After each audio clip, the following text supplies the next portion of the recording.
आप में से कोई फ्रेमवर्क शब्द को समझता है कि फ्रेमवर्क क्या होता है? जो भी आपका एक रफ आइडिया हो। I'll be happy to hear your thoughts. Harsh Kotadia ji, framework क्या होता है? महेश्वरी जी। बेसिकली कोई स्टार्टिंग से एंड तक का पूरा स्ट्रक्चर। बिल्कुल सर, एकदम bang on, you bang on. आपने 5 शब्द में शायद मैं भी इतना अच्छा ना एक्सप्लेन कर पाऊँ जो आपने एक्सप्लेन करा। ठीक है, तो हमारा जो आज का टॉपिक है वो फ्रेमवर्क पर है कि, और खासकर बेसिकली सोशल मीडिया के एस्पेक्ट का फ्रेमवर्क है कि सोशल मीडिया से फैब्रिक का हमने धंधा कैसे प्रॉफिटेबल बना।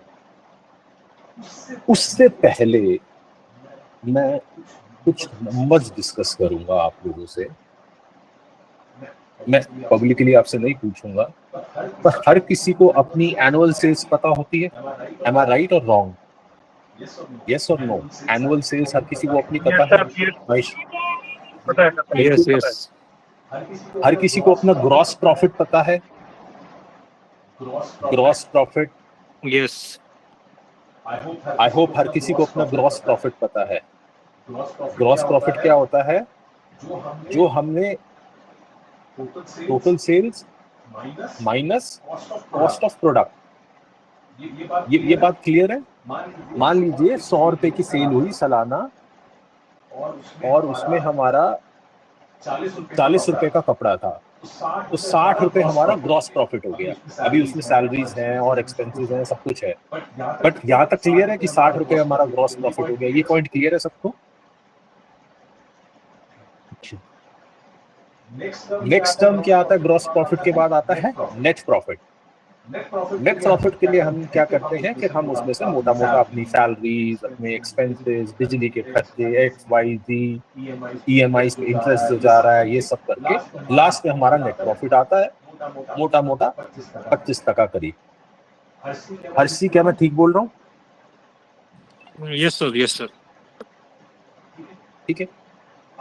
अब इस सिस्टम में जब हम एक कपड़ा व्यापारी सोशल मीडिया पर आता है, कंटेंट बनाने लग जाता है, एड्स चलाने लगता है, मतलब एड्स में पैसा लगता है, फिर उसे लगता है यार बंदे हायर करूं क्योंकि मुझसे इतना काम नहीं हो पा रहा, टीम बनाऊं मैं। वो एम्प्लॉइज हायर करता है, वो कुछ मार्केटिंग के टूल्स लेता है जिसकी सब्सक्रिप्शंस जाती हैं, तो उसका एक एक्सपेंस बन जाता है।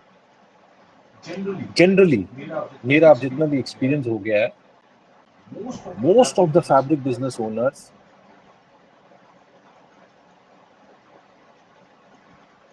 उनके साथ हो रहा होता है ये कि डिजिटल मार्केटिंग इम्पोर्टेंट है, आज के टाइम में बहुत इम्पोर्टेंट है, लेकिन हम उसको क्रैक नहीं कर पाते फैब्रिक बिजनेस के लिए, तो कैश बर्न हो रहा होता है। अगर आप में से भी किसी ने भी करी हो तो कहीं ना कहीं हमारा कहीं ना कहीं ये एक्सपीरियंस रहता है कि कैश बर्न हो रहा है यार, पैसा तो मंथली जा रहा है, एजेंसी वाला 25-30 हजार ले जा रहा है, आपने एक एम्प्लॉय रख लिया, 20-25 हजार से कम का एम्प्लॉय नहीं मिलेगा। जो डिजिटली savvy है, डिजिटली थोड़ा सा भी एजुकेटेड है, वो 20-25 हजार से कम मिलेगा नहीं। उससे नीचे रखोगे तो वो वैसे ही वेस्ट है, मतलब रखना ना रखना एक बराबर है। तो बहुत सारे लोगों का कैश बर्न हो रहा होता है। उनको ये तो समझ आ रहा है कि यार इम्पोर्टेंट है डिजिटल मार्केटिंग, बिना डिजिटल, अगर डिजिटली नहीं है तो वो एग्जिस्ट ही नहीं करता आज की दुनिया में, लेकिन जब हम उस पर जाते हैं तो भी कैश बर्न हो रहा है। यहाँ तक सबको क्लियर है पॉइंट? हर्ष जी, ऐसा सुना है आपने कैश बर्न के बारे में? Yes sir, yes sir. Maheshwari जी?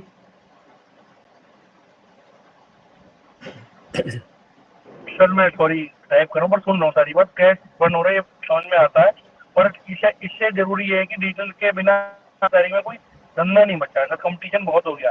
एक यही यूनिक तरीका है और अब तो हमारे शहर में भी बहुत लोग करने लगे हैं। बिल्कुल। तो एक तरफ तो डिजिटल बहुत जरूरी है, जब करते हैं तो कैश बर्न होता है, मतलब ये हमारी मेजॉरिटी जो है एक इशू है, खासकर एक कपड़ा व्यापारी के लिए।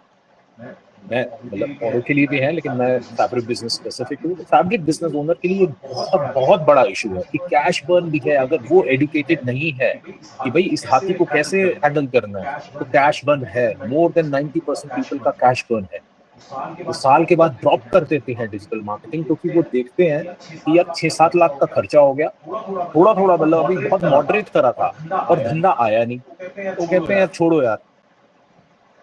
This is one of the biggest reason कि फैब्रिक बिजनेसेस ग्रो नहीं कर रहे, या उनकी जो आगे आने वाली जनरेशन है वो उसको पिकअप नहीं कर रही, क्योंकि वो ट्रांसफॉर्म हो नहीं पा रहे। ट्रांसफॉर्मेशन की जरूरत है। अब मैं आपको एक नंबर दे रहा हूँ, आप चाहें तो उसका स्क्रीनशॉट जरूर ले लीजिएगा। कभी भी किसी से भी डिजिटल मार्केट खुद करते हैं, मुझसे करवाते हैं, किसी से भी करवाते हैं, ये नंबर्स आपके बहुत काम आएंगे। आपको अपना net profit, loss profit, total sale पता होनी चाहिए, वो आप सबको पता होगी। देखिए, अभी जब हमने नेट प्रॉफिट निकाला तो हम उसमें एक्सपेंसेस माइनस कर देते हैं, यस और नो? एक्सपेंसेस माइनस कर देते हैं ना, चाहे मार्केटिंग के भी एक्सपेंसेस हैं, तो हम उसमें से माइनस कर देते हैं। इस नंबर पे जो मैं आपको समझाने जा रहा हूं, तो मान लीजिए आपको ग्रॉस प्रॉफिट में से मार्केटिंग पे जो खर्चा हुआ उसके नेट प्रॉफिट माइनस नहीं करने। ग्रॉस प्रॉफिट में सारा सब कुछ माइनस करिए, अपने रेंट, सैलरी वगैरह, लेकिन जो भी मार्केटिंग पे खर्चा हो रहा है, मार्केटिंग की अगर सैलरी है वो माइनस नहीं करनी, मार्केटिंग का कोई टूल है, एड चला रहे हो, एजेंसी को दे रहे हो, वो माइनस नहीं करना, तो आपका एक नेट प्रॉफिट आ गया। मान लीजिए वो 100 रुपए से घटता घटता 100 रुपए था, आपका 60 रुपए ग्रॉस प्रॉफिट था और वो 30 रुपए नेट प्रॉफिट आ गया। तो स्टैंडर्ड जो है 30 को हम मान के ऐसा चलते हैं, उल्टा थोड़ा सा बड़ा कर लेते हैं नंबर। मान लीजिए हमारा जो 1 CR की हमारी टोटल सेल्स थी और 30 लाख का हमारा नेट प्रॉफिट आ गया, जिसमें अभी मार्केटिंग नहीं हमने रिड्यूस करी। अब जो एक स्टैंडर्ड, अगर मार्केटिंग को सस्टेन करना है, तो एक जो स्टैंडर्ड एक जो तरीका बना हुआ है कि भैया मेरा जो नेट प्रॉफिट आया है, मतलब साल का जो 30 लाख आया है, मैं उस पे 15 से 20% खर्च करूंगा। 20% कितना बनता है? 30 लाख का 20% 6 लाख। 6 लाख साल का। यहाँ तक क्लियर है सबको? नेट प्रॉफिट आया 30 lakh, 20% of 30 lakh is 6 lakh. Is this clear? तो 6 लाख रुपए मैं खर्च करूंगा कितने की सेल पे? 1 करोड़ की सेल पे, जिसका नेट प्रॉफिट है 30 लाख, और 6 लाख पे खर्च करूंगा, तो तब ये सस्टेनेबल है। ध्यान दीजिए, 1 करोड़ की सेल थी, 30% मेरा नेट प्रॉफिट आया, 30 लाख का 20% बनता है 6 लाख। तो 6 लाख साल का मैं खर्च करूंगा, उसको अगर 12 से डिवाइड करेंगे तो 50,000 महीना। तो ये सस्टेनेबल है, ये स्टैंडर्ड तरीका है, स्टैंडर्ड। पर हर महीने 50,000 में मार्केटिंग पे खर्च करूं, तो मेरी साल की सेल 1 करोड़ होनी चाहिए, जिसमें से मेरा नेट प्रॉफिट 30 लाख का हो, तो सस्टेनेबल है। जो बहुत अच्छी कंपनीज हैं, प्रीमियम स्टैंडर्ड, वो 8 से 10%। इसका मतलब यह है कि 1 करोड़ की सेल है, मान लीजिए मेरा नेट प्रॉफिट 30 लाख का है, 30%, तो वो कहेंगे कि भाई हमारा साल का खर्चा मार्केटिंग पे 3 लाख रुपया हो, 8 से 10%। ये नंबर्स आप अपने पास जरूर लिख लीजिए। आपको अपनी सेल्स पता होनी चाहिए, आपको अपना नेट प्रॉफिट पता होना चाहिए, उसमें से मार्केटिंग नहीं घटानी। किसी का 20% मार्केटिंग नेट प्रॉफिट भी आएगा, किसी का 30% भी आएगा, depending upon what kind of business you are. तो अगर आपका 20% नेट प्रॉफिट आ रहा है, आपने मार्केटिंग उसमें से रिड्यूस नहीं करी, तो आपका 1 करोड़ की सेल पे 20% नेट प्रॉफिट इज 20 लाख। तो जो गोल्ड स्टैंडर्ड है, प्रीमियम स्टैंडर्ड, ये कहता है कि 20 लाख का 10%, मतलब 2 लाख रुपया मैं खर्च करूंगा। मेरा बजट 2 लाख का है पर एनम मार्केटिंग का। ये नंबर्स हमारे को टारगेट करने हैं, ध्यान दीजिए। पहले हम स्टैंडर्ड, जो बेसिक स्टैंडर्ड है, पहले हम उसको टारगेट करें। मतलब हम अपने नेट प्रॉफिट का 20% दे दें, फिर ऑप्टिमाइज करते करते करते उसको 10% पे ले जाएं। यहां तक पॉइंट क्लियर है सबको? ये बहुत इंपॉर्टेंट है। इसी के बाद फिर जो है प्रेजेंटेशन जो है बहुत इजीली समझ आ जाएगी। क्या यहाँ तक पॉइंट क्लियर है कि मार्केटिंग पे कितना पैसा खर्च करना है, कैसे देखना है कि मार्केटिंग हमारी ठीक जा रही है या नहीं जा रही? फाइनेंशियल एस्पेक्ट्स में मैं बात कर रहा हूँ। यस हर्ष सर। जी, महेश्वरी जी, ये पॉइंट क्लियर है? यस सर, बिल्कुल क्लियर है सर, क्लियर है। 50,000 का मैं मार्केटिंग पे अगर मेरा मंथली खर्चा है 50,000 इंटू 12 कितना हो गया? 6 लाख। 6 लाख साल का। तो मेरी भैया ये मेरी सेल कितनी होनी चाहिए, ये मैंने आपको रिवर्स करके बता दिया। 1 करोड़ की सेल, अगर 20% मेरा प्रॉफिट है, नेट प्रॉफिट विदाउट मार्केटिंग, तो 20 लाख। 20 लाख डिवाइडेड बाय 12, ये मेरे पर मंथ का 20 लाख का 10% माने 2 लाख। 2 लाख डिवाइडेड बाय 12, ये मेरा पर मंथ का बजट है। अब आगे चलते हैं। अगर किसी को ये क्लियर नहीं हुआ तो मेरे से दोबारा पूछ लेना। ये मैंने आपको एक बेसिक स्टैंडर्ड और एक गोल्ड स्टैंडर्ड, प्रीमियम स्टैंडर्ड बताया। जो बहुत अच्छी कंपनीज हैं वो टारगेट करती है कि भैया हमारे नेट प्रॉफिट का 10% ही हो मार्केटिंग, दैट्स इट। मेरा प्रॉफिट अगर 50 लाख का है नेट प्रॉफिट साल का, तो मेरा मार्केटिंग का बजट कितना होना चाहिए साल का? 5 लाख। तो अगर मार्केटिंग का बजट बढ़ाना है तो अपनी मार्केटिंग और सेल्स को ऑप्टिमाइज करो, ताकि 1 करोड़ का नेट प्रॉफिट हो। 1 करोड़ का नेट प्रॉफिट होगा तो मेरा बजट आ जाएगा 10 lakh. This is the way to go forward अगर आपको कैश बर्न नहीं करना और लंबा चलाना है, इसको पार्ट ऑफ योर बिजनेस बनाना है, तो इसको ऑप्टिमाइज करना पड़ेगा। तो वर्ड इज ऑप्टिमाइज। अब ऑप्टिमाइज कैसे करें? समझ आ गया कहां पहुंचना है, पर कैसे पहुंचना है अब बात करते हैं उस। तो अभी क्या होता है जब हम रैंडम पोस्टिंग करते हैं, ठीक है सब कर रहे हैं, कुछ करना तो है, करो भाई। आज गणेश चतुर्थी है तो हैप्पी गणेश चतुर्थी, कुछ अपना फैब्रिक डाल दिया, फिर कुछ भी डाल दिया। तो ये मोस्टली लोग ऐसे ही कर रहे हैं। उसमें क्या होता है, उसमें देखिए ये 2 इमेजेस हैं। उसमें क्या होता है कि हम सिर्फ सतह पे ही स्विम कर पाते हैं, और जब हम सतह पे स्विम कर पाते हैं तो हम 1 साल से ज्यादा स्विम नहीं कर पाते, क्योंकि हमारा कैश बर्न होने लग जाता है। जब हम रैंडम, कोई भी फ्रेमवर्क नहीं है, कोई स्ट्रक्चर नहीं है, तो हमारा कैश बर्न होता है।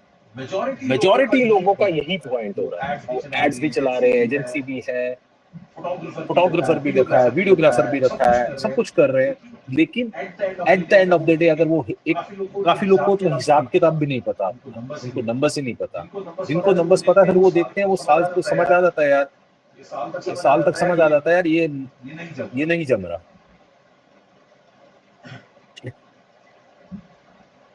तो ब्रांडिंग पोस्टिंग में होता है कैश बर्न। क्यों कैश बर्न होता है? क्योंकि हम सतह पर ही रह जाते हैं। किस चीज की सतह पर? अब बात करते हैं किस चीज की सतह पर। उससे बात करने से पहले मैं आपको ये एक जर्नी है, एक के बाद एक ये स्टेप्स हैं कि हमारे को नया कस्टमर सोशल मीडिया के थ्रू मिलता कैसे है। इसका आप चाहें तो स्क्रीनशॉट ले लेना। पहले डे मतलब कस्टमर हमारा हमारे को डिस्कवर करता है, हैशटैग से एक्सप्लोर करता है, या रिकमेंडेशन होती है, या हमारा कंटेंट देखता है, फिर वो हमारे प्रोफाइल पे आता है। बहुत इंपॉर्टेंट, इसलिए मैं कभी भी ऐड नहीं चलाता। जब भी कोई लोग मेरे पास नया आते हैं, नया धंधा देते हैं मुझे, तो वो पहले दिन से मैं ऐड नहीं चलाता, कम से कम 2-3 महीने के बाद चलाता हूँ, क्योंकि ऐड चलाने के बाद भी वो आपकी प्रोफाइल पे आएंगे। मतलब आपका डिस्प्ले बोर्ड बहुत अच्छा है, लेकिन वो आपकी दुकान के अंदर आएंगे, तो जो आपका पेज है वो बहुत सॉलिड होना चाहिए, तभी ऐड चलाने का भी फायदा है। तो 8 सेकंड डेटा कहता है कि वो प्रोफाइल पे आके 8 सेकंड में जज कर लेते हैं कि इनके साथ धंधा करना है या नहीं करना। तो आपका ग्रिड देखते हैं, पोस्ट देखते हैं, सारी हाइलाइट्स देखते हैं, स्टोरीज देखते हैं। उन 8 से 10 सेकंड में गेम क्लियर हो जाता है, दिमाग को पता चल जाता है इधर जाना या नहीं जाना। नेक्स्ट स्टेप, मान लीजिए ये पॉइंट टिक हो जाता है, आपकी प्रोफाइल से सेटिस्फाइड है, फिर आता है ट्रस्ट बिल्डिंग। तब भी वो सेकंड पॉइंट पे भी वो आपसे धंधा नहीं कर देंगे, वो they won't give you money, वो आपको स्टॉक करेंगे। मतलब वो आपको फॉलो देखते रहेंगे कि यार ये बंदा क्या कंटेंट बना रहा है, अलग अलग टाइप का आपका जो कंटेंट है वो देखते रहेंगे। उसके बाद जाके वो जब उसका मन सेटिस्फाइड हो जाएगा, दिमाग कहेगा yes this is the guy for me, तब वो आपको डीएम करेंगे, मतलब मैसेज भेजेंगे, कॉल करेंगे। वहां पर आपकी सेल्स टीम जो प्रोफेशनलिज्म है, आप कितनी जल्दी रिस्पॉन्स कर रहे हैं, आपकी सेल्स पिच कैसी है, वो बहुत सारे लोग वहां पर खराब हो जाते हैं कि सेल्स पिच बेकार होती है या आंसर ही नहीं दे रहे, तो वहां से लीड खत्म हो जाती है। तो वहां भी हमारे को ये सब फ्रेमवर्क का पार्ट बनेगा आगे जाके, तो वहां भी हमारे को एकदम तैयार रहना है कन्वर्जन के लिए। और जब वो हो जाती है, फिर उसके बाद भी इम्पोर्टेंट है, जब आपको पहला ऑर्डर दे दिया तो क्या ऑर्डर टाइमली डिलीवरी आ रही है, क्वालिटी ऑफ आपका मटेरियल क्या था, क्वालिटी ऑफ सर्विस, क्या आप अपने कस्टमर को अपडेट रख रहे हो या नहीं रख रहे। ये सारी चीजें डिपेंड करती है कि आपको रिपीट ऑर्डर मिलेगा या नहीं। बहुत सारे लोग यहाँ लास्ट स्टेज तक, मतलब एक ऑर्डर मिल जाता है पर उसके आगे कहानी नहीं चल पाती, कस्टमर एक्विजिशन नहीं हो पाता एक तरह से long in the longer sense. तो ये सारे पॉइंट्स, एक जर्नी बहुत इंपॉर्टेंट है। इसमें किसी को कोई डाउट? हेलो? No sir. अब आती है मेन, ये जो सोशल मीडिया का गेम है, हमें लगता है कि इसमें दो खिलाड़ी हैं, एक मैं कपड़ा बेचने वाला और एक कपड़ा खरीदने वाला। इसमें एक बहुत इंपॉर्टेंट तीसरा खिलाड़ी है, वो है सोशल मीडिया एल्गोरिथम। बहुत इंपॉर्टेंट खिलाड़ी है, जो प्लेटफॉर्म खुद है, चाहे वो इंस्टाग्राम है, यूट्यूब है, लिंक्डइन है, पिंटरेस्ट है, जो भी प्लेटफॉर्म है, वो भी एक बहुत इंपॉर्टेंट खिलाड़ी है। तो बड़ी अच्छी मेरे को एक लाइन मिली थी, एल्गोरिथम एक तरह का मैच मेकर है, वो पंडित है बीच में। तो एक अच्छा फ्रेमवर्क ये इंश्योर करेगा कि आपका और आपके बायर का मिलन हो जाए। अगर अच्छा फ्रेमवर्क नहीं होगा तो वो मिलन नहीं हो पाएगा। तो इसलिए पहले तो सोशल मीडिया को समझना और फिर उस हिसाब से उसको डील करना बहुत इंपॉर्टेंट। आई बिलीव ये तीन खिलाड़ी जो हैं, ये समझ आ गया, मैं, मेरे सामने का क्लाइंट और ये जो बीच में प्लेटफॉर्म है, इसको इग्नोर नहीं किया जा सकता, ये सबसे इंपॉर्टेंट है। अगर इसको हैक कर लिया जाए, इसको समझ लिया जाए, तो बहुत छोटे पैसे में ये बहुत सारा धंधा दे सकता है, सिर्फ समझना है। जब हम उसे समझ जाते हैं तो फिर ये होता है राइट में, हम डीप चले जाते हैं एल्गोरिदम में। सोशल मीडिया का जो एल्गोरिदम है, जो कितना अनंत डेटा हर रोज जो जनरेट हो रहा है, ये इतने इतने बड़े प्लेटफॉर्म है, हम इसके अंदर डीप पहुंच जाते हैं जहां पर एक्चुअल खजाना छुपा हुआ है। मतलब हम 100 रुपए लगाएंगे और ये अमेजिंग धंधा हमारे को देगा, और एक जगह हम 10,000, 20,000, 1,00,000 रुपया लगा रहे हैं, तब भी वो हमारे को धंधा नहीं दे रहा।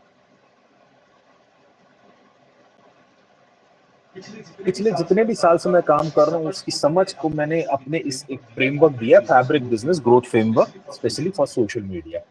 इसके मुख्य पॉइंट्स मैं आपको बताता हूँ कि अगर ओशन के डीप जाना है, सतह पे कुछ नहीं मिलेगा, सतह पर कैश बर्न है, डीप जाना है, इसको प्रॉफिटेबल बनाना है। प्रॉफिटेबल मतलब मेरा मार्केटिंग का खर्चा मेरे नेट प्रॉफिट के 10% या उससे कम है, मेरा लक्ष्य वहां तक पहुंचना है। तो मुझे क्या क्या समझना पड़ेगा? सबसे पहले टारगेट क्लाइंट।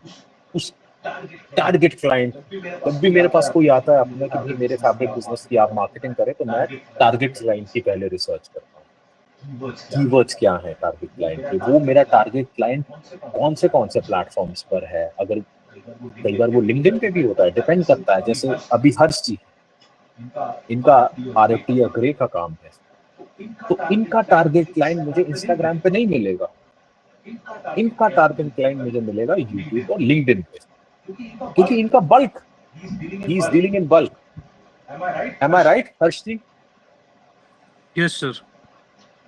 तो अगर हर्ष जी मुझे काम देते हैं, तो सबसे पहला मेरा स्टेप होगा इनके टारगेट क्लाइंट को स्टडी करो, उस तक कैसे पहुंचना है, वो क्या कीवर्ड्स हैं, वो कौन से प्लेटफॉर्म पर है, वो पता चले लिंक्डइन पर है या यूट्यूब पे, और मैं इनके लिए इंस्टाग्राम कर रहा हूँ, तो कभी मिलन हो पाएगा?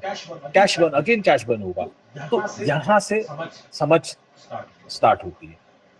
फिर समझना कि इनका जो क्लाइंट है, जो ग्रे इनसे खरीदता है पॉलिस्टर का, उसके पेन पॉइंट्स क्या हैं, वो इनसे बात करूंगा, इनके कस्टमर्स का फोन सुनूंगा। हर्ष जी, आपने अपने कस्टमर्स का फोन सुना है? मतलब आपके अगर सेल्स टीम है, जब आपके कस्टमर आपके सेल्स टीम से क्या क्या बातें कर रहे हैं, वहां खजाना छुपा है। उनके क्या क्या इश्यूज हैं, क्या इश्यूज हैं, आपके जो कस्टमर हैं, लोकल हैं, सूरत वाले हैं, उनके क्या क्या पेन पॉइंट्स हैं, क्या क्या इश्यूज हैं जो आपसे या आपके से कॉम्पिटिटर्स से ग्रे फैब्रिक खरीदते हैं, उनके क्या क्या इश्यूज हैं, आप मुझे बता सकते हैं?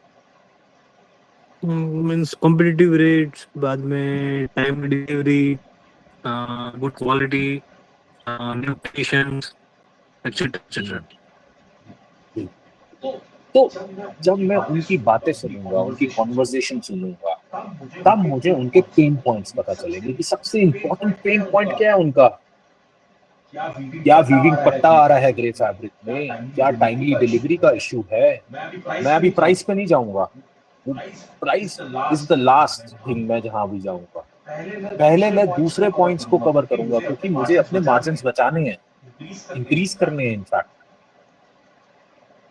तो मैं अगर हर्ष जी के लिए काम कर रहा हूँ, तो मैं उनकी फोन पे बातें सुनूंगा, उनके व्हाट्सएप देखूंगा, जहां भी वो हर्ष जी या हर्ष जी के जो कॉम्पिटिटर्स हैं, उनसे जो भी इंटरेक्शन कर रहे हैं, मैं उनकी बातें सुनूंगा, 7 दिन तक उनकी बातें सुनूंगा। फिर मुझे समझ आ जाएगा यार, इनके सबसे बड़ा पेन पॉइंट ये है, अगर मैंने ये सॉल्व कर दिया तो ये मुझे 2 रुपए एक्स्ट्रा दे देंगे। हर्ष जी समझ आ रही है ये पॉइंट? यस। वो 5 या 10 रुपए जो मार्जिन बचाना है, वो एक्स्ट्रा जो लेना है, अपनी टर्म्स पे जो काम करना है, 120 दिन की पेमेंट की जगह 30 दिन की जो पेमेंट लेनी है, वो कैसे आएगी? या ऑन डिलीवरी पेमेंट लेनी है या एडवांस पेमेंट लेनी है, वो कैसे आएगी? कुछ तो अलग करना पड़ेगा ना आपको अपने कॉम्पिटिटर से, कुछ तो करना पड़ेगा। भाई सभी आलू बेच रहे हैं, तो फिर किसका आलू बिकेगा? एक बार जरा बताएं मुझे, मंडी जाते होंगे आप, सब आलू बेच रहे हैं, किसका आलू बिकेगा मुझे बता दे जरा। हर्षी, तो जो क्वालिटी जिसका अच्छा रहेगा, सर्विस जिसका अच्छा नहीं रहेगा। भैया ना, जिसका सबसे सस्ता होगा। अगर सब ही एक प्रकार का आलू बेच रहे हैं, तो भैया जो कोई 20 रुपए किलो बेच रहा है, कोई 10 रुपए, उसका 10 रुपए वाला बिकेगा। भाई तू भी तो आलू बेच रहा है, वो भी आलू बेच रहा है। इस पॉइंट को समझे, हमें अपने आप को अलग बनाना है, अलग नहीं बनाएंगे तो फिर हम वो आलू ही बेच रहे हैं। और फिर बात कहाँ जाएगी? प्राइस पे, जिसका सबसे सस्ता वो बिकेगा भाई। तो हमें डिफरेंशियल पैदा करना है। कैसे पैदा करेंगे? पहले अपने कस्टमर का पेन पॉइंट समझेंगे, नहीं उसका पेन पॉइंट क्या है। तो मान लीजिए मेरे को सिर्फ पेन पॉइंट, मेरी रिसर्च का पार्ट होता है पेन पॉइंट डिजाइन। फिर मैं हर्ष जी के लिए अगर काम करूं, तो उनके कॉम्पिटिटर्स को स्टडी करूंगा। मैं बहुत टाइम लगाऊंगा उनके कॉम्पिटिटर्स को स्टडी करने में, एक्सटेंसिवली स्टडी करूंगा। क्यों स्टडी करूंगा? भाई I do not need to reinvent the wheel. किसी ने अगर व्हील बना दिया, चक्का बना दिया, तो मुझे दोबारा से नहीं। अगर किसी का कोई चीज वायरल हो रही है, तो मेरे को तो उसके प्लेटर पे रख के दे दी, मैं भी वैसा कंटेंट बनाने लग जाऊंगा फट से। हर्ष ये पॉइंट समझ आता है आपको? मान लीजिए आपका कोई कॉम्पिटिटर है और वो सोशल मीडिया में कर रहा है ये काम, B2B कर रहा है, और उसकी कोई चीज बहुत, कोई भी कंटेंट, किसी भी टाइप का कंटेंट बहुत वायरल हो रहा है, तो क्या मुझे वो कॉपी कर लेना चाहिए? हर्षी, शॉर्ट टर्म के लिए वो बेनिफिट रहेगा, लेकिन लॉन्ग टर्म के लिए लॉस हो जाएगा वो। नहीं मुझे शुरू में कॉपी कर लेना चाहिए। मैं ये नहीं कह रहा कि मतलब वो फॉर्मेट कॉपी कर लेना चाहिए। उसके बाद मैं एक्सपेरिमेंट्स करता रहूंगा। कॉम्पिटिटर रिसर्च क्यों बहुत इंपॉर्टेंट है? एक और चीज के लिए बहुत इंपॉर्टेंट है। कॉम्पिटिटर के पेजेस पे अगर कोई इश्यूज लिख रहा है, मान लीजिए मैं हर्ष जी का कॉम्पिटिटर हूँ फॉर एग्जाम्पल, और हर्ष जी के पेज पे किसी ने कोई इश्यूज लिखे हैं, इनकी डिलीवरी टाइमली नहीं है, इनके बंदे फोन नहीं उठाते यार, मुझे तो कंटेंट मिल गया, मैं तो हर्ष जी का कंपनी, मैं कहूंगा कि मैं ऐसा ग्रेट सप्लायर हूँ जो फोन उठाता, आपका टाइमली फोन उठाता। अगर हर्ष जी के और हर्ष जी जैसे और भी जो लोग हैं, उनके पेज पे बार बार ये इश्यूज आ रहा है कि ये लोग फोन नहीं उठाते, या वो टाइमली डिलीवरी नहीं है, या वीविंग पट्टा है, जो भी कोई है, मुझे कोई एक पैटर्न पकड़ना है। अगर मुझे वो दिख गया, तो मैं जब ग्रे बनाने बैठ रहा हूँ, मैं भी अपना पैसा लगा रहा हूँ, तो मैं तो मार्केटिंग यही करूंगा, भैया मैं ऐसा ग्रे सप्लायर हूँ जो आपका फट से फोन उठा लेता है। और मैं एक्चुअल में करूंगा, मैं वो इंश्योर करूंगा कि मैं फोन उठाऊं, मैं ऐसे सिस्टम्स बनाऊंगा। तो आप बताएं कि अच्छा हर्षी, आप किसी से यान खरीदते होंगे, M I right? Yes sir. यान में क्या क्या इश्यूज आते हैं आपको? कोई इश्यूज आते हैं जनरली? सर लेस चांसेस रहते हैं इश्यू होने के, लेकिन जब इश्यू होते हैं वो सुनते नहीं होते हैं। लेकिन आपकी आवाज कट गई। क्या इश्यूज आते हैं? कोई भी एक इश्यू बताएं। मतलब कोई ब्रेकेज आ गए या पैकिंग बराबर नहीं है या वो सब। तो मान लीजिए यान में ब्रेकेज आ रही है, फॉर एग्जाम्पल ये इशू आ रहा है, और ये इशू से आपकी प्रोडक्टिविटी हैम्पर हो रही होगी डेफिनेटली। भाई मेरी फैमिली की भी एम्ब्रॉयडरी की मशीन हैं, अगर यान में इशू है तो एम्ब्रॉयडरी की मशीन रुकेगी ना, भी अगर धागा टूट रहेगा बार बार, तो जिससे भाई प्रोडक्टिविटी डाउन हो जाएगी। भाई मेरा अगर दिन का टारगेट है कि इतने लाख स्टिचेस करने हैं, और अगर बार बार धागा टूट रहा है तो मतलब बार बार मशीन टूट रही है, तो फिर वो मेरा तो प्लान नहीं हिट होगा। तो अगर मुझे ये कोई मार्केट कर दे आगे वाला यान वाला कि भैया हमारा धागा नहीं टूटता, ठोक के कह रहे हैं हम, तो क्या मैं उससे एटलीस्ट उससे पता तो करूंगा भाई कौन है तू? मेरी कहानी समझ आ रही है मैं क्या कह रहा हूँ? मुझे अगर अपने क्लाइंट का पेन पॉइंट पता चल जाए, 10 मैंने 20 क्लाइंट पढ़े, 30 क्लाइंट पढ़े, उनमें से 15, 20, 60, 70% एक ही बात बोल रहे हैं, तो मुझे मेरा कंटेंट मिल गया। आई होप यहाँ तक पॉइंट समझ आ रहा है आप सबको? यस। तो इसलिए कॉम्पिटिटिव रिसर्च बहुत इंपॉर्टेंट। फिर उसके बाद आता है ये जो फ्रेमवर्क मैंने बनाया था, फैब्रिक बिजनेस ग्रोथ फ्रेमवर्क, उसका फिर नेक्स्ट पार्ट आता है कंटेंट। किस किस प्रकार का कंटेंट, इसमें मैं अभी आगे स्लाइड में आपको बताऊंगा। कंटेंट का स्ट्रक्चर क्या होना चाहिए, ये सब मैं क्यों कर रहा हूं? ताकि मैं ओशन में डीप जा सकूं। इस बात को हमेशा ध्यान रखना, ये कोई लग्जरी नहीं है कि ऐसे ही कर रहा हूं, ये इसलिए कर रहा हूं कि ताकि मैं ओशन के डीप जा सकूं, ताकि इंस्टाग्राम मेरे को अपने आप आगे पुश करे, यूट्यूब मुझे आगे अपने आप पुश करे, लिंक्डइन मुझे आगे अपने आप पुश करे, मैं कंटेंट डालूं और वो लाखों लोगों को दिखाए। ये मेरा मकसद है, ताकि मैं अपनी मार्केटिंग पे अपने नेट प्रॉफिट का 10% से ज्यादा खर्च करूं। अल्टीमेटली मेरा ये टारगेट है। तो कंटेंट का स्ट्रक्चर, उसमें हुक बहुत इंपॉर्टेंट है। 8 सेकेंड हुक डिसाइड करता है। डेढ़, वो सबसे पहली चीज है दिखेगा, 1.5 सेकेंड में डिसीजन ले रहा माइंड, अंदर घुसना है या नहीं घुसना। तो हुक पे काम करते हैं, उस पे रिसर्च करते हैं, बॉडी कैसी होनी चाहिए उस पे रिसर्च करते हैं, कॉल टू एक्शन। फिर शेड्यूल मतलब मेरा कंटेंट कब जाएगा। हर्ष जी, अब मैं एक अनुमान लगा रहा हूँ, जो आपका जो क्लाइंट है वो YouTube पे बहुत है, और वो रात वो YouTube कब देख रहा है? हर्ष जी, कुछ अनुमान है आपको वो कब देख रहा है YouTube? एज यूजुअल नाइट, रात को देख रहा है, घर आने के बाद ही देख रहा है ना। तो मुझे मेरा कंटेंट तब दिखाना है ज्यादा जब मेरा क्लाइंट विजिबल है, मतलब अवेलेबल है, अवेलेबल टू एब्सॉर्ब। तो शेड्यूल बहुत इंपॉर्टेंट है कि मैं कब टच करूं अपने क्लाइंट या प्रोस्पेक्ट को। तो schedule is a very important part of this framework. इसमें से कुछ भी गलत होगा तो मुझे रिजल्ट नहीं मिलेगा। आई हैव टू इंश्योर कि एक एक चीज ठीक हो, तब जाके वो लास्ट में मुझे रिजल्ट मिलेगा। शेड्यूल नेक्स्ट है मेरा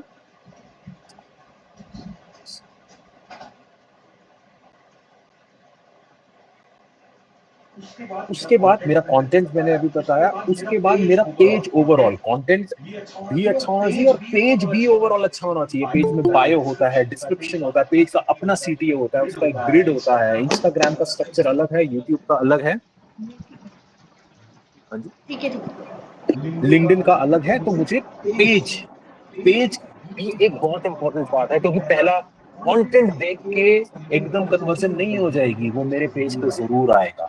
हम भी ऐसा ही करते हैं, जब भी अगर सोशल मीडिया पे जाते हैं तो पेज पे जरूर जाते हैं लोगों के, मतलब दुकान के अंदर जाते हैं, फिर देखते हैं क्या क्या है।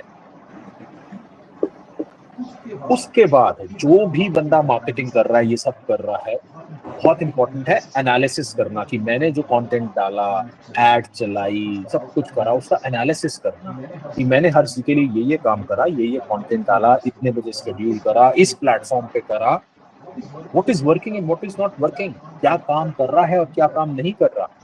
जो काम कर रहा है उसको स्केल अप करेंगे, जो काम नहीं कर रहा उसको रोक देंगे। यहाँ तक पॉइंट क्लियर है सबको? Hello? Yes. Ad management next आता है। एड मैनेजमेंट ऑर्गेनिक, एक है ऑर्गेनिक, एक है एड मैनेजमेंट। सबसे पहले हम ऑर्गेनिक करते हैं। ऑर्गेनिक बहुत इंपॉर्टेंट है। जब ऑर्गेनिक अच्छा हो जाता है, इसके ऊपर चेरी ऑन द केक आता है एड मैनेजमेंट।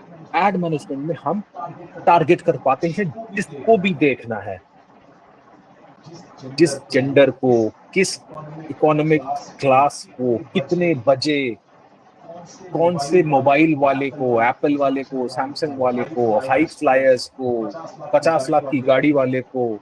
तो ये इन सब को अपने हिसाब से हम टारगेट कर सकते हैं। तो वो एड मैनेजमेंट, तो वो बहुत इंपॉर्टेंट है। वो भी मेन जो पैसा जो जलता है वो एड मैनेजमेंट पे चलता है। तो एड मैनेजमेंट बहुत स्पेसिफिक है, इस फ्रेमवर्क का बहुत इंपॉर्टेंट पार्ट है कि एड मैनेजमेंट एक्यूरेट।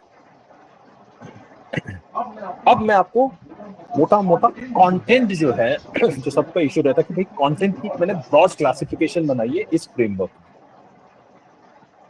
40% कंटेंट में हम शो करते हैं। शो करने का मतलब अपना कैटलॉग दिखा रहे हैं, प्रोडक्ट्स दिखा रहे हैं हम। ये 40% ऑफ द हमारा कैटलॉग है सर। 25% कंटेंट में हम एजुकेट कर रहे हैं कि ये फैब्रिक में क्या क्या इश्यूज आ सकते हैं, अगर ये इस टाइप के गारमेंट के लिए कौन सा ग्रे फैब्रिक अच्छा है, कॉटन लिनन टॉप्स जो टॉप्स बना रहे हैं उनके लिए अच्छा है, विस्कोस लिनन जो बॉटम्स बना रहे हैं उनके लिए अच्छा। तो एजुकेशन 20% हम दिखाते हैं कंटेंट। ट्रस्ट, ये देखिए पैकिंग हो रही है, टाइमली डिलीवरी हो रही है, टेस्टिमोनियल, कस्टमर देखिए हमारा कितना खुश है, कस्टमर को ये इशू आ रहा था, हमने उसका ये सॉल्यूशन दिया।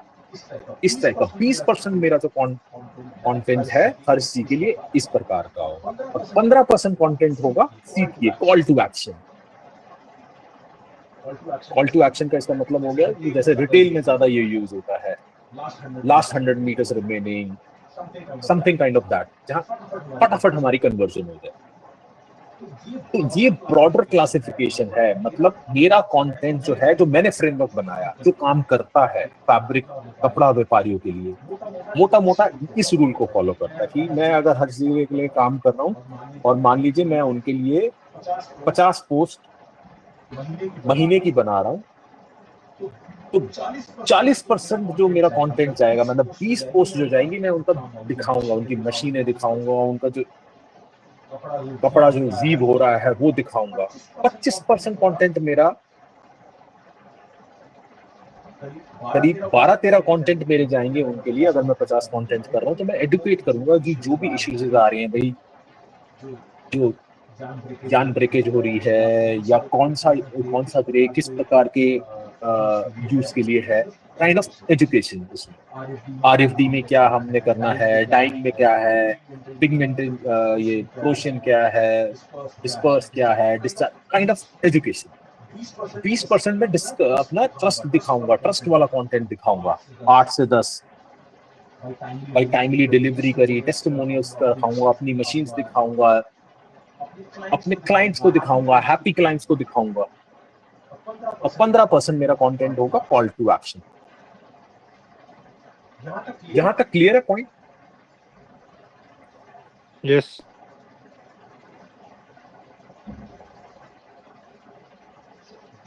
This was all. This is मतलब ये मैंने ब्रॉडर वे में आपको एक पूरा, इसमें जो हर पार्ट है,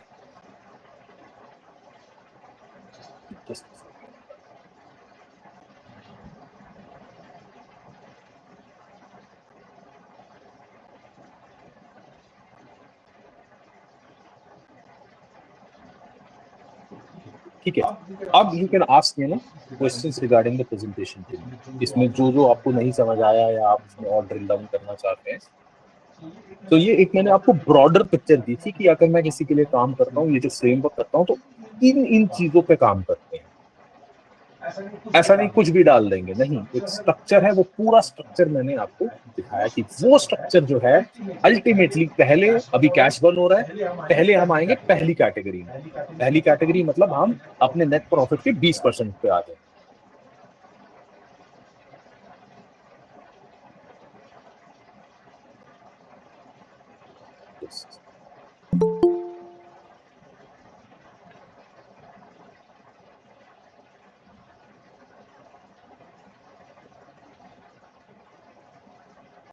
तो पहला हमारा जो टारगेट होता है कि नेट प्रॉफिट के हम 20% पे आ जाए।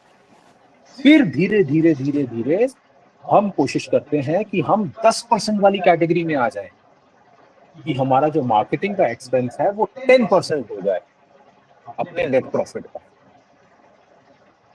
और इस पे कैसे पहुंचना है, वो ये पूरा मैंने आपको फ्रेमवर्क बताया कि एक फैब्रिक बिजनेस ग्रोथ फ्रेमवर्क है सोशल मीडिया, वो पूरा मैंने आपको अभी डिस्कस करा कि कैसे करते हैं। अब आप बताएं, आपके कोई क्वेश्चन है तो you can answer.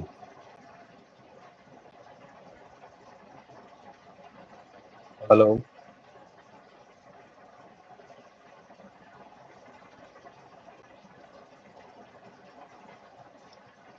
Rishu Jain ji, आप एक बार अपने आप को इंट्रोड्यूस करेंगे? सर मैं Rishu Jain last to last class में था। अच्छा, कहाँ से आपसे? Sir Tiruppur, rising stars textile. अच्छा, आप आई थिंक लेट आए एकदम, तो आज हाँ presentation सॉरी, में। थोड़ा लेट हो गया। लास्ट क्लास आपकी कैंसिल हो गई थी सर, हाँ जी, हाँ जी। संडे वाली। तो मोटा मोटा इस बार हमने ये डिस्कस करा, एक फ्रेमवर्क डिस्कस करा कि फ्रेमवर्क क्या होता है, और अच्छा अगर हमारे को सोशल मीडिया को एक प्रॉफिटेबल पार्ट बनाना है, मतलब सोशल मीडिया से मार्केटिंग, सोशल मीडिया की जो मार्केटिंग है उसको एक प्रॉफिटेबल बनाना है, जो कि हमारा 90% से ज्यादा लोगों का कैश बर्न हो रहा है, कैश बर्न नहीं करना और प्रॉफिटेबल बनाना है। प्रॉफिटेबल को डिफाइन करा कि कब हम कहेंगे कि सोशल मीडिया हमारे प्रॉफिटेबल है, तो हमने कहा कि हमारा जो धंधे का नेट प्रॉफिट है, नेट प्रॉफिट में अभी आप मार्केटिंग का खर्चा मत डालिए। तो मान लीजिए आपका नेट प्रॉफिट साल का 30 लाख आता है, तो मार्केटिंग पे कितना खर्च करना है? आइडियल केस में जो गोल्ड स्टैंडर्ड है 10% ऑफ नेट प्रॉफिट। ये मोटा मोटा हमने डिस्कस करा था। और इस तक हम कैसे पहुंचेंगे, वो क्या फ्रेमवर्क है कि जो हमारे को इंश्योर करे कि हम सोशल मीडिया की मार्केटिंग भी कर रहे हैं और हमारा खर्चा कितना हो रहा है, 10% या उससे कम, किस चीज का? Net profit. तो उसके लिए मैंने पूरा फ्रेमवर्क डिफाइन करा, उसके पॉइंट्स बताए, उस पर कैसे कैसे कैसे कैसे काम करना। ये था आज का सर। हर्ष जी, आपका कोई डाउट? No sir. ठीक है, महेश्वरी जी।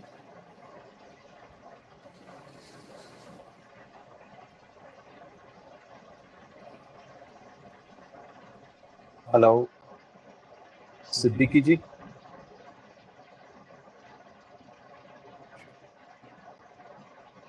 ठीक है, then will pack it. Okay.